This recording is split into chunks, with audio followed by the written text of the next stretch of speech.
Richard Haass, it does not feel like a respite. Why do you say this? Sure, there's friction out there, but there's nothing like the challenge we had, say, from Nazi Germany. Nothing like the challenge we had from the Soviet Union during the Cold War. So, yes, we're disappointed with China. Russia's a spoiler. But there's nothing out there that really challenges the United States to its core. Are you saying, then, the U.S. should hold back in intervention in places like Syria? Absolutely.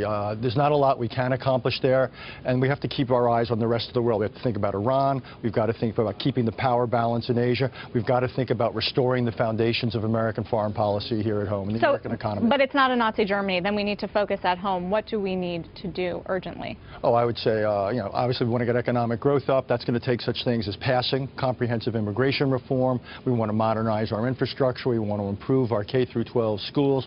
We do need tax reform. More than anything else, I would also think we need to have long-term entitlement reform. Because what is the biggest risk if we don't fix our economy in terms of foreign policy later? Two things. We won't have the resources we need to, among other things, say, pay for defense. Plus, we will leave ourselves vulnerable to things like the bond market. We don't want to have to raise interest rates rather than for the purpose of cooling an overheated economy to simply attract the needed capital we need to finance our debt. That would throw us into a recession. Obviously, we need to avoid. Is our sluggish economy and our deficit problems really diminishing our reputation, our role in the national stage? It's another way we pay for it. It diminishes the appeal. When our politics don't work, people question the workings of democracy, the abstraction of it. When our economy doesn't work, the kind of problem we have in 2008, again, it detracts from the appeal of who we are. How is President Obama viewed internationally?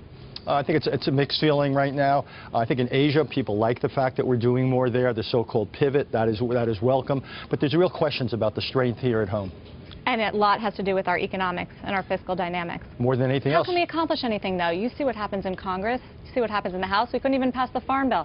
Biggest challenge to the United States, I would say, is our domestic, and the biggest overhang. It's not the lack of ideas about what to do. It's the ability of our politics to come together, to generate reasonable compromises. If we can do that, we'll be fine. If we can't do that, we're not going to have the resources we need, ultimately, to discourage a challenger from emerging or to dealing with one if and when it happens. So not isolationist, but focus inward on this country. We want to slightly dial away from the Middle East towards Asia, slightly dial away from foreign policy to domestic, but not isolation. All right.